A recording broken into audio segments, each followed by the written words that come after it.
Hello friends, good morning. Welcome to my new classes. Economics fourth class लेके पेश हुआ हूँ आप सबके सामने। उम्मीद करता हूँ आपको बहुत अच्छी लगेगी क्लास, क्योंकि इससे पहले मैं 3 क्लासेज और देखा हूँ और उनको आपने बहुत अच्छा प्यार दिया है। प्यार देने का मेरा मतलब है कि आपने एक दिन के अंदर अंदर 50 व्यू मेरी क्लासेज पे हो जाते हैं। और 50 व्यू का मतलब है कि आज जो स्टूडेंट्स हैं वो अपनी पढ़ाई को लेकर बहुत ज़्यादा कंसाइनमेंट है। तो कोई बात नहीं, आप इसी तरह प्यार बनाए रखिए। अगर आपको कोई डाउट है तो मैंने अपना कॉन्टैक्ट नंबर दे रखा है, किसी भी तरीके का आप डाउट है वो पूछ सकते हैं मुझसे। और जो भी परेशानी हो, जिस तरह की परेशानी हो इकोनॉमिक्स में, वो आप मेरे से डिस्कस कर सकते हो। आगे मेरी क्लासेज और भी आने वाली है, जैसे मैथ की होगी, रीजनिंग की होगी, अपना और भी जीएस हेल्थ जीके की होगी, तो मैं वो लाऊंगा। लेकिन मैं सोच रहा हूँ कि पहले 6 से 7 क्लासेज इकोनॉमिक्स की डाल दूँ, फिर उसके बाद ये एक एक करके डालते रहेंगे। चलिए दोस्तों, आज मैं आपका टाइम ख़राब ना करते हुए अपनी आगे बढ़ाता हूँ क्लासेस को। दोस्त, क्लासेस स्टार्ट करने से पहले मैं आपको एक बताना चाहता हूँ कि मेरे यूट्यूब चैनल पर 2000 व्यू कंप्लीट हो चुके हैं। यानी कि अभी बाकी है और बाकी जो व्यू होने चाहिए जिस हिसाब से, लेकिन अभी 2000 हो चुके हैं। उसके लिए हमें यूट्यूब की तरफ से एक ये गोल्डन बटन मिला है, तो कोई बात नहीं, देखते हैं अभी आगे। फिर उसके बाद और भी मैं खुशखबरी देने वाला हूँ कि मेरे 75 सब्सक्राइब आपके हो चुके हैं। तो आपका बहुत बहुत धन्यवाद, दिल से धन्यवाद। प्लीज़ मुझे सपोर्ट करें। जितना प्यार आप मुझे देते हो ना, मैं जहाँ भी आपको मिलता हूँ वहाँ मुझे बहुत अच्छा प्यार देते हो आप। तो उसी तरह मेरे चैनल को भी सब्सक्राइब करें, मेरे चैनल को भी शेयर करें, सब्सक्राइब करें। आपका बहुत बहुत धन्यवाद दिल से। अब चलिए, मैं आपके सामने क्लास लेके पेश हुआ हूँ जिसका नाम है नीति आयोग। तो उस नीति आयोग से आज मैं कंप्लीट, तो नीति आयोग से संबंध हम आज क्वेश्चन करने वाले हैं। उससे पहले आज मोटिवेशन कोड शुरू लेते हैं। ना संघर्ष ना तकलीफ तो खाक मजा है जीने में, बड़े बूढ़े तूफान थम जाते हैं जब आग लगी हो सीने में। तो दोस्तों, जब कैसी परेशानी ना हो आपके पास तो क्या मज़ा आप सीने में। सच में जब आग लगी हो ना तो तूफान भी थम जाते हैं। तो चलिए, आज मैं आप, ये हमारा आज का टॉपिक रहेगा जिसमें आपको नीति आयोग और इससे संबंधित important question answer of all SSC हो, हरियाणा हो, यूपीएससी, एमपीपीएससी, रेलवे एग्जाम, कोई भी एग्जाम हो, नीति आयोग से संबंधित क्वेश्चन अगर आएगा तो वो आपको सॉल्व करवा के जाएगा। ये वीडियो आपकी हेल्पफुल होने वाली है। अगर आपके लिए बहुत ज़्यादा मददगार होती है तो आपके लिए चैनल को सब्सक्राइब जरूर करें। और चलिए, हम आपको नीति आयोग के बारे में डिस्कस करते हैं। पहले मैं बता दूं, नीति आयोग हम पढ़ेंगे, पढ़ने के बाद इसमें आपको क्वेश्चन आंसर टेस्ट भी लगाया जाएगा, जिसको आप पिछले एग्जाम जो एग्जाम पूछे जो जा चुके हैं उनको मैं आपको इंक्लूड करे हुए क्वेश्चन। अब इसमें देखो, हमने जो पहले नीति आयोग से पहले एक योजना आयोग हुआ करता था। जो योजना आयोग था वो 1950 में बनाया गया जवाहरलाल नेहरू के कहने पर।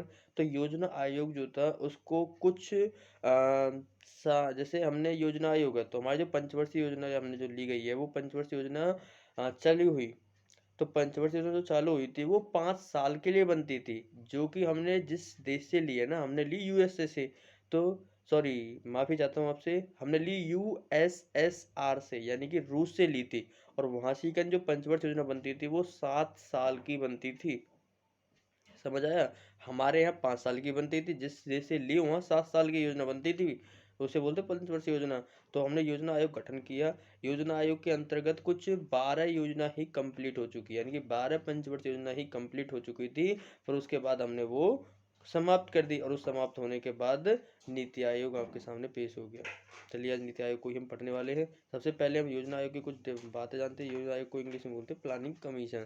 तो योजना आयोग एक गैर संवैधानिक निकाय है। इसका मतलब है कि जो योजना आयोग है वो, उसका उल्लेख संविधान के किसी भी अनुच्छेद में नहीं है, संविधान के किसी भी पेज पर नहीं है।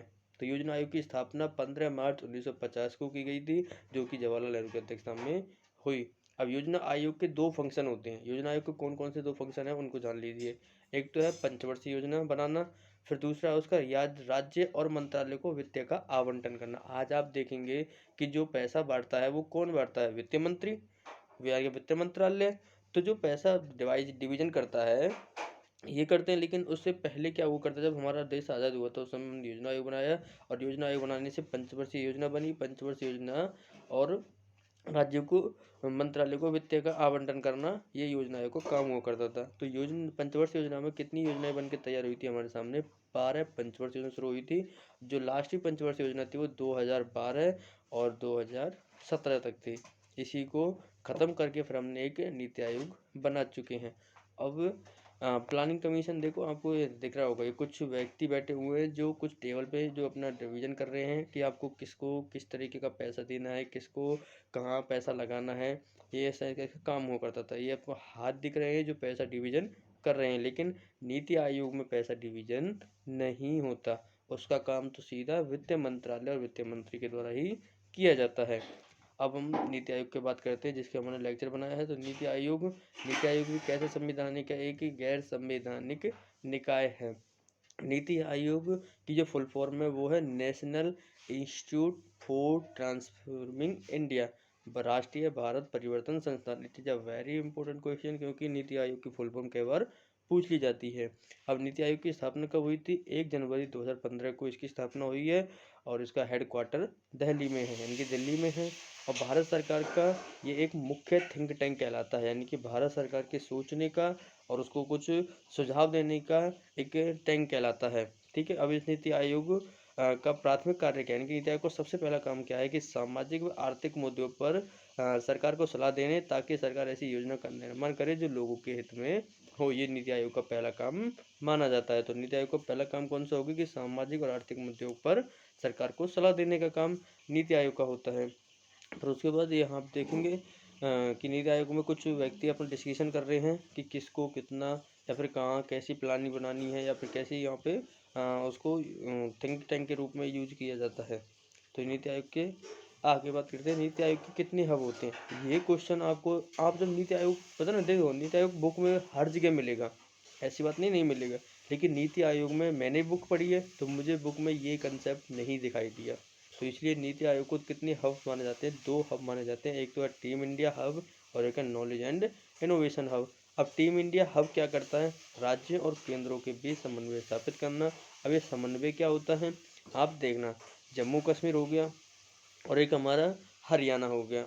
आप देखोगे कि जम्मू कश्मीर में वो चीज़ नहीं है जो हरियाणा में है, और वो हरियाणा में जो चीज़ है वो जम्मू कश्मीर में नहीं है। आप देखो कि जम्मू कश्मीर में इतने वहाँ पे आतंकवादी चलते रहते हैं कि हरियाणा में इतना नहीं है, हरियाणा में इतना नहीं है। तो ये समन्वय यानी कि एक जैसी बात नहीं है, तो उसको बोलते हैं एक समन्वय स्थापित करना, यानी कि दोनों के साथ एक जैसा तालमेल बना के रखना, तो समन्वय की बात होगी। तो टीम इंडिया हब यही काम करती है कि राज्य और केंद्र के बीच समन्वय स्थापित करना। नॉलेज एंड इनोवेशन हब, तो नीति आयोग को बेहतर बनाने का काम कौन करता है? नॉलेज एंड इनोवेशन हब करता है। फिर उसके बाद नीति आयोग की संरचना की बात करेंगे। तो नीति आयोग में कौन कौन होते हैं? नीति आयोग में पहला एक अध्यक्ष होता है, जैसे पीएम होता है। पीएम जैसे आज प्रधानमंत्री नरेंद्र मोदी हैं तो नरेंद्र मोदी ही हैं। पहले भी यही है नीति आयोग के अध्यक्ष प्रधानमंत्री नरेंद्र मोदी। आज हम उपाध्यक्ष की बात करते हैं, तो उपाध्यक्ष वर्तमान की बात कर रहा हूँ मैं, तो वर्तमान में उपाध्यक्ष कौन है? इसमें एक राजीव कुमार हो, ये भी रिटायरमेंट होते रहते हैं। जैसे अभी जब नीति आयोग बना था तो उसमें पहले जो नीति आयोग के उपाध्यक्ष रहे थे वो पनगड़िया थे, अरविंद पनगड़िया थे। लेकिन आज वर्तमान में राजीव कुमार हैं। और इसमें एक सीईओ होता है, सीईओ अमिताभ कांत हैं। सीईओ कौन है इसमें? अमिताभ कांत हैं। फिर इसके बाद हम बात करते हैं अपने, एक होता है इसमें पूर्णकालिक सदस्य। पूर्णकालिक सदस्य मतलब फुल टाइम मेंबर, जो हमेशा ही इसमें बने रहेंगे। फिर इसमें एक होते हैं हमारे पदेन सदस्य, और इसमें होते हैं गवर्निंग काउंसिलिंग। तो ये बहुत ज़्यादा चेंजिंग है, क्योंकि जो हमारा नीति जो प्लानिंग कमीशन बनता था उसमें एक गवर्निंग काउंसिलिंग नहीं हुआ करती थी। ये सभी होते थे लेकिन गवर्निंग काउंसिल नहीं थी। तो ये नया पॉइंट आया है। और इसमें गवर्निंग काउंसिल के अंदर कौन कौन आते हैं? भारत के सभी मुख्यमंत्री, यानी कि जो 28 राज्य हैं उनके सभी सीएम, और केंद्र शासित प्रदेश यानी कि जो 8 हैं उनके यूटी के लेफ्टिनेंट गवर्नर। मेरा मतलब हो गया कि वहाँ के जो राज्यपाल होते हैं वो, ठीक। और यहाँ हो गया हमारा विदेश मंत्री, विदेश आमंत्रित जो सदस्य होते हैं उनको ये शामिल किया जाता है। तो ये आपकी संरचना आपके सामने पेश हुई है। अब उसके बाद करते हैं, देखो ये टॉप टू बॉटम अप्रोच क्या है, ये आपको समझ आ जाएगा। आएगा कब? क्योंकि जब मैं डिफरेंस कराऊंगा आपको नीति आयोग और हमारा जो योजना आयोग है उनमें क्या अंतर है। तो ये एक उनमें अंतर है कि जो योजना आयोग था वो टॉप टू बॉटम चलता था। मेरा मतलब है टॉप टू बॉटम का कि वो पहले हाई लेवल से लेकर के लो लेवल तक जाता। अब ये लो लेवल क्या है ये समझो। देखो ये जो आपको एरो दिखाई दे रही है ब्लैक कलर में, यहाँ है हरियाणा। हरियाणा के थोड़ा सा साइड में दिल्ली, उसी को तो हम सेंटर बोलते हैं, क्योंकि वहीं से का हमारी संसद है, वहीं से का हमारा राष्ट्रपति भवन, वहीं से का सारा कुछ लोकसभा ये बैठती है, तो वहाँ सेंटर। तो वहाँ से प्लान बनते हैं और प्लान बनने के बाद वो दोबारा किसको थोप दिए जाते हैं, राज्य सरकार को, कि वो तुम इनको लागू करो अपने यहाँ पे। तो ये होगी पहले तो टॉप से लेकर के बॉटम की तरफ जा रहे हैं। अब जो नीति आयोग है वो क्या सोचता है कि बॉटम से टॉप यानी कि नीचे से पकड़ो और ऊपर की तरफ हाइयर की तरफ जाओ। अब ये देखो दोनों नीति सेंटर भी वही काम कर रहा है जैसे जैसे योजना आयोग में करता था, लेकिन यहाँ राज्य को भी परमिशन दे रखी, राज्य से पूछा है कि तुम अपनी अपनी सलाह बताओ, ना कि उनके ऊपर थोका जा रहा। तो इसलिए ये कैसा चलता है, बॉटम टू टॉप चलता है। ये नीति आयोग का अप्रोच कहलाता है। अब नीति आयोग और योजना आयोग में क्या अंतर है, एक तो है NITI Aayog bottom to top चलता है, योजना आयोग टॉप टू बॉटम चलता है। जबकि नीति आयोग में राज्य को बहुत ज़्यादा महत्व तो दिया गया है, जबकि योजना आयोग में राज्य को कोई महत्व नहीं दिया गया। नीति आयोग कोई वित्तीय आवंटन नहीं करता, इनको पैसे का डिवीजन नहीं करता है, और योजना आयोग वित्त का डिवीजन करता था। इसके बाद अगर कि नीति आयोग के काम कौन कौन से, तो नीति आयोग का पहला राष्ट्रीय विकास के लिए राज्यों की सक्रिय भागीदारी को बढ़ाना, यानी कि जो नेशन है तो नेशन इनकी डेवलपमेंट करना, उसको राज्य उसमें बहुत ज़्यादा इम्पोर्टेंट, मतलब राज्य अपने उसमें भाग लें। तो राज्यों की राष्ट्रीय विकास के लिए राज्यों की सक्रिय भागीदारी जो उसको बना के रखना। भारत में ग्राम स्तर पर योजना बनाने के तंत्र को विकसित करना, ये एक नीति आयोग का काम माना जाता है। केंद्र यानी कि जो यूटी होते हैं और सॉरी केंद्र यानी कि सेंटर, और राज्यों को राष्ट्रीय तथा अंतर्राष्ट्रीय मुद्दों पर तकनीकी सलाह भी देगा और सहयोग पूर्ण संघवाद को बढ़ावा देने का काम करता है। तो आज हमारा नीति आयोग का ये कंप्लीट हो चुका है। इसके बाद हम क्वेश्चन आंसर टेस्ट लगाने वाले हैं, उनको आप सॉल्व करना और उम्मीद करता हूँ आप कर देंगे। तो नीति आयोग के अध्यक्ष कौन होता है, तो नीति आयोग का पीएम अध्यक्ष होता है, जो कि इसका उत्तर हो जाएगा ही। नीति आयोग का गठन कब किया गया था, 1 मार्च सॉरी तो नीति आयोग को जैसे गठन कब किया गया था, तो 1 मार्च 2015 को नीति आयोग का गठन किया गया था। अब नेक्स्ट क्वेश्चन की बात करते हैं, जो कि इसका उत्तर ए हो जाएगा। 15 मार्च भी सही है, 1 मार्च भी सही है। भारत सरकार का थिंक टैंक जिसने योजना आयोग को परिवर्तित करके बनाया गया, तो थिंक टैंक कौन सा काम था, नीति आयोग का था। नेक्स्ट इसका आंसर हो जाएगा डी।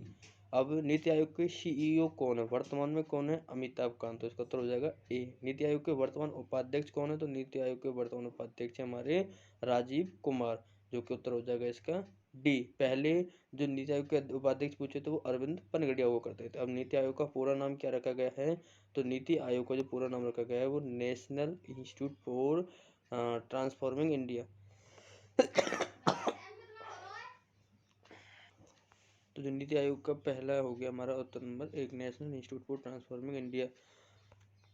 अब नीति आयोग के उपाध्यक्ष की नियुक्ति कौन करता है, तो नीति आयोग के जो अध्यक्ष है उसकी नियुक्ति पीएम करते हैं, तो इसका उत्तर हो जाएगा ए। योजना आयोग का नया नाम क्या रखा गया, तो नीति आयोग रखा गया, इसका उत्तर भी क्या हो जाएगा ए। अब निम्न में से संवैधानिक निकाय नहीं है, मैंने आपको बताया था, ना तो योजना आयोग संवैधानिक था, ना ही के नीति आयोग संवैधानिक था। देखो निर्वाचन यानी कि जो चुनाव करवाते हैं वो तो है, उसका वित्त आयोग ये भी है, फाइनेंसिंग, फिर हमारा लोक सेवा यूपीएससी भी क्या है, संवैधानिक है, लेकिन नीति आयोग से एक संवैधानिक निकाय नहीं है। अब नीति आयोग के बारे में कौन सा कथन सही है, तो नीति आयोग के बारे में कौन सा कथन सही नहीं है, तो देखो इसका गठन योजना आयोग के स्थान पर किया गया, बिल्कुल किया गया, तो सही बात है। इसमें एक पूर्णकालिक अध्यक्ष होते हैं, भाई साहब पूर्णकालिक अध्यक्ष नहीं होते। इसमें गठन जनवरी 2015 में किया गया था, तो नीति आयोग का गठन जनवरी 2015 में नहीं किया गया था। यह सहकारी संघवाद के सिद्धांत पर आधारित है। देखो इसमें से कौन सा सही है, इसमें से अगर मैं आपको बता दूं तो इसमें सी आंसर सही है, क्योंकि इसका गठन जनवरी 2015 को नहीं किया गया था, इसका गठन किया गया था मार्च में, ठीक है ना। और पूर्णकालिक अध्यक्ष इसमें होते हैं, और सहकारी संघवाद के सिद्धांत पर ही आधारित है, क्योंकि हेल्प करता है ये राज्यों की, और इसका गठन राज्यों के योजना आयोग संघ बनाएगा, तो इसका उत्तर हो गया हमारा नंबर सी। चलिए दोस्तों आज के लिए वीडियो यहीं तक होती है, आपको अच्छी लगेगी तो चैनल को सब्सक्राइब जरूर करना। धन्यवाद दोस्तों।